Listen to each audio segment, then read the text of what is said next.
여러분, 지금 제가 외부에 있어서 목소리가 조금 울리거나 잡음이 나올 수가 있어요. 양해 부탁드리겠습니다. 오늘은 소송에 관해서, 셋과의 소송에 관해서 딜레이 되고 있는 부분, 그리고 약간 헷갈려 하신 분도 계실 것 같고요. 저는 리플, XRP의 큰 그림, 펀더멘탈, 그리고 방향성에 대해서 언급드리기를 좋아합니다. 제가 항상 언급드리죠. 이 그림은, 틀은, 판은 이미 나와 있다. 다만 방향성과 속도의 차이만 날 뿐이다. 제가 요약한 글들과 그리고 기사를 하나씩 보다가 보면 이미 반응이 오실 거고 인지하실 거라 생각을 합니다. 먼저 미국 법무부 재무부, 특히 재무부는요, 이미 XRP를 디지털 통화, 암호 자산, 디지털 자산으로 인정을 했죠. 미국 재무부를 보면은요, 역대 유대인들의 총 집합입니다. 법무부와 재무부에서 이미 인정을 했어요. 그러나 섹은 제소를 했습니다. 최근에 리플 회사에서 일을 하는 거 보면 주식 투자를 예를 들면은요, 매출, 영업이익, 순이익은 늘어나는데 주식의 가격, 즉 주가를 밀어버립니다.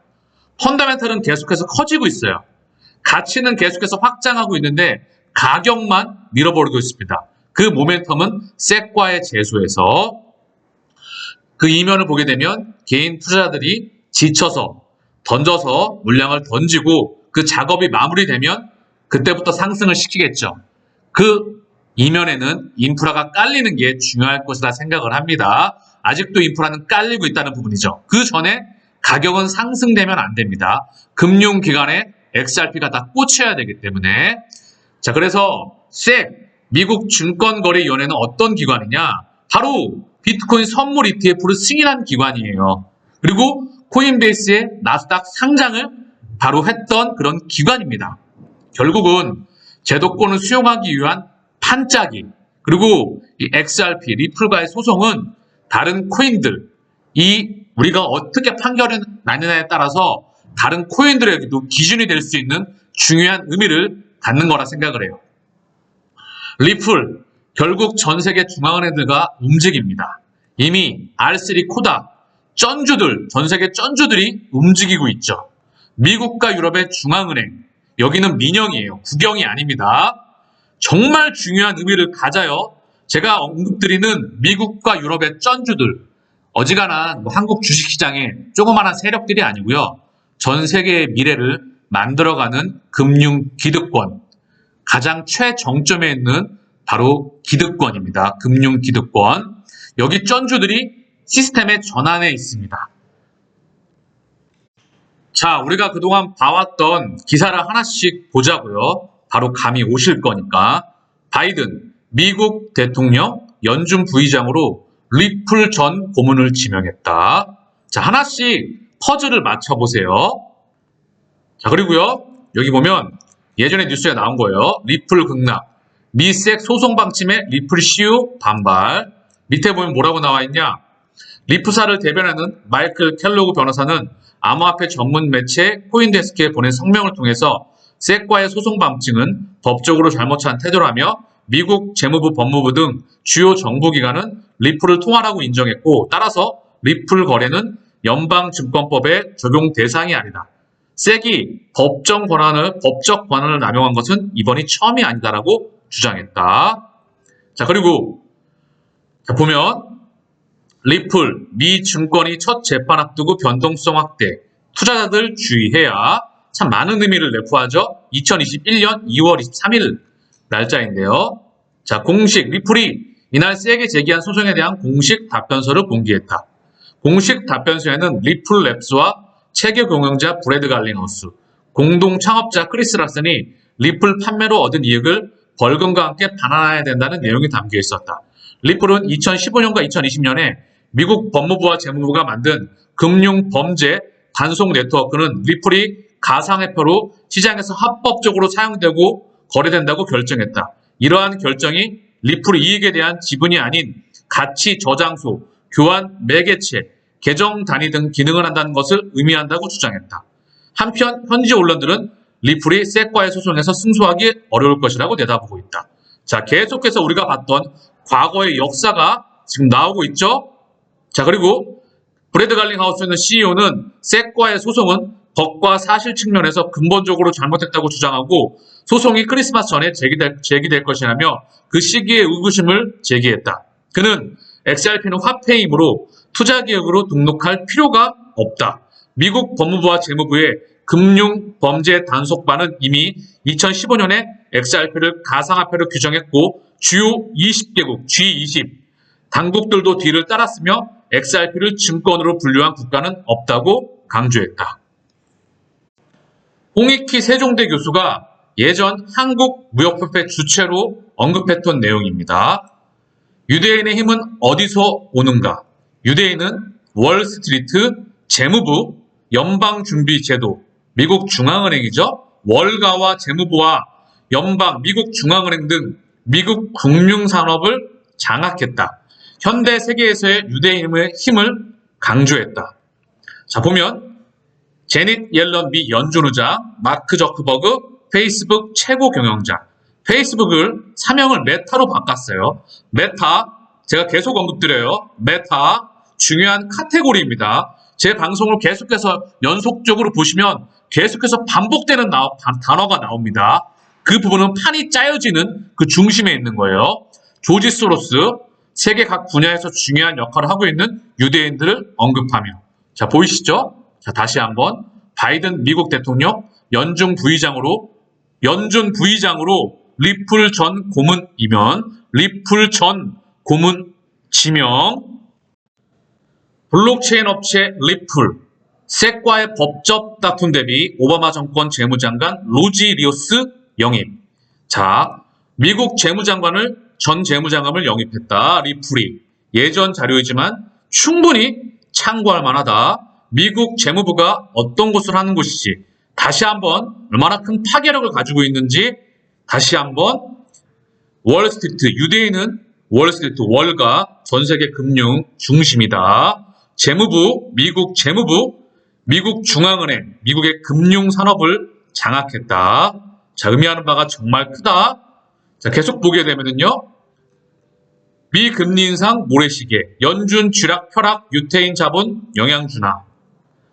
대공황으로 탄생한 연준, 유택의 자본이 배경. 미국 금리 인상 여부를 알고 싶나? 그러면 유택의 자본에게 물어봐라. 미국 중앙은행은 민영입니다. 유럽 중앙은행도 민영입니다. 그 끝은, 기득권은 연결이 되어 있다. 제가 항상 언급드려요. 전 세계를 움직이는 금융 세력의 최정점에 있다. R3, 리플을 첫 번째 공용결제 처리 플랫폼 내 지원화폐로 결정했다. 블록체인 컨소시엄 R3가 엔터프라이즈 결제 처리 플랫폼 내 지원화폐로 리플을 첫 번째로 선정했다. 자, 이 말이 의미하는 바가 뭘까요? 그럼 R3가 얼마나 큰 영향력을 가지고 있는지 다시 한번. 금융기관에 의한 블록체인의 컨소시엄으로 가장 유명한 것은 뉴욕이 거점인 R3 컨소시엄이다. 보게 되면은요, 월스트리트 블록체인 연합 R3 손잡고 앱 개발 나선다. 자, 월스트리트 블록체인 연합 그리고 R3가 첫 번째 결제 플랫폼으로 XRP 리플을 선택했다.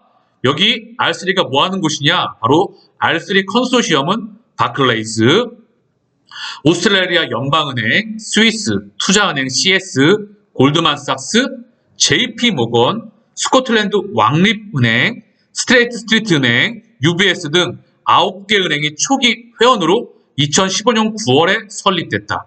이후 국내 금융기관을 포함한 세계 각국 금융기관의 참여가 이어져 현재 60개가 넘는 대형 금융기관의 컨소시엄을 형성하고 있다. 이 자료는 2018년 자료이기 때문에 충분히 더 확장했다. 미국과 영국과 자본을 중심으로 한 그 기득권의 블록체인, 그리고 또 하나 금융 컨소시엄이다. 그래서 월스트리트 블록체인 연합과 R3 손잡고 앱 개발 나서나.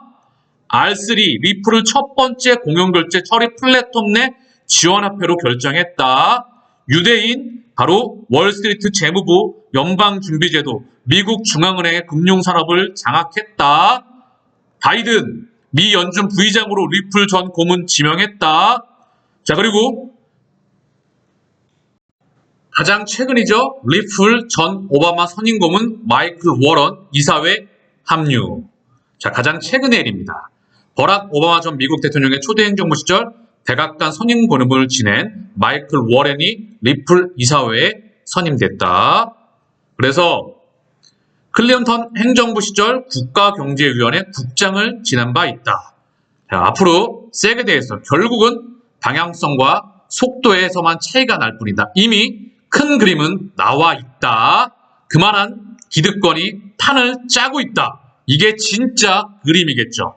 자, 그래서 정리를 하면 리플사 전세계 중앙은행들과 움직인다. 제가 계속 강조해 전세계 중앙은행들 이미 R3 쩐주들이 움직인다. 미국과 유럽 중앙은행은 민영이다. 여기 쩐주들의 시스템 전환이다.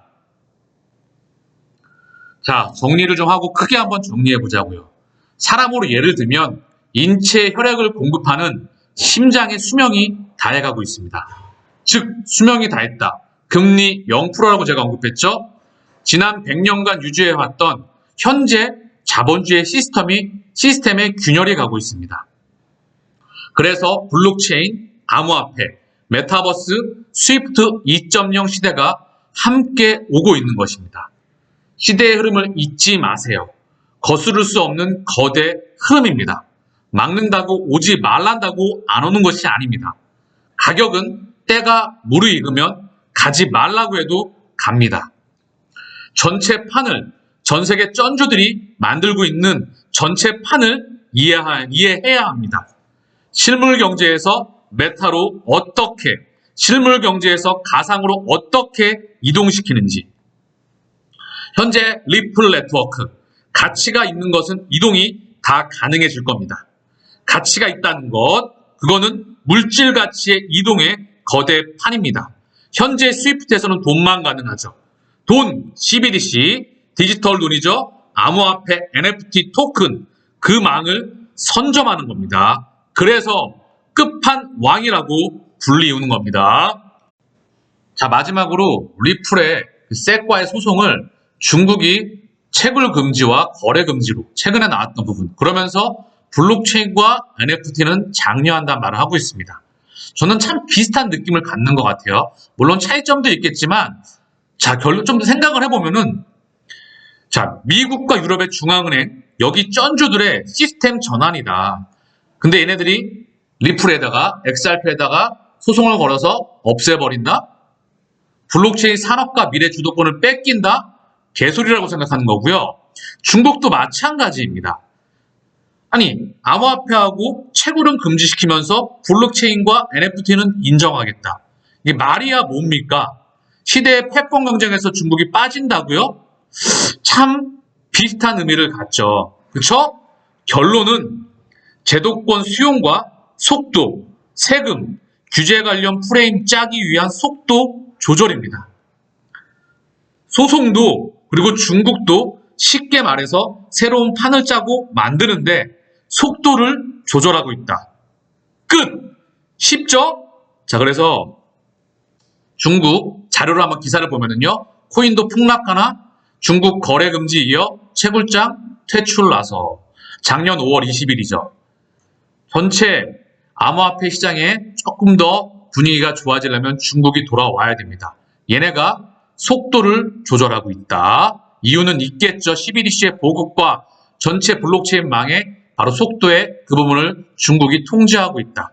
사실 암호화폐는 기득권, 예전에는 유택의 자본이 다 지배했으나 이제는 그 기득권이 한 세력이 지배하는 그런 시스템을 넘어서서 전 세계가 연결되는 시스템입니다. 그래서 그 부분은 계속해서 모니터링이 필요하다. 하나 더, 중국 NFT 허용 가닥 국가 인프라로 지원한다. 2022년 1월 14일. 자, 그쵸? NFT는 또 허용한대요. 블록체인이 NFT고요. NFT가 블록체인이고 블록체인이 암호화폐입니다. 암호화폐는 또 채굴하는 부분이 있고 채굴이 안 되는 거는 지분 증명으로 갈 수가 있겠죠. 그런데 이런 말을 하고 있어요. 말이야 뭡니까? 중국 블록체인 네트워크 이달 중 NFT 지원 인프라 출시 예정. 암호화폐 금지 의사를 표명한 중국 정부가 NFT 발행을 지원하기 위한 인프라를 구축할 전망이다. 중국 정부 주도 블록체인 서비스 네트워크 BSN이죠. 중국의 블록체인 서비스 망입니다. 여기서 중국 내 NFT 발행을 지원하기 위한 인프라를 도입할 예정이라고 사우스 차이나 모닝 포스트에서 13일 보도했다. 이번 인프라 출시는 암호화폐와 연계가 없는 중국 NFT 산업을 만들기 위한 BSN의 조치다. 중국도 반드시 다시 돌아올 수밖에 없습니다. 섹과의 소송, 결국 하나의 지나가는 과정일 뿐입니다. 다시 한번 쉽게 말해서 새로운 판을 짜고 만드는데 속도를 조절하고 있다.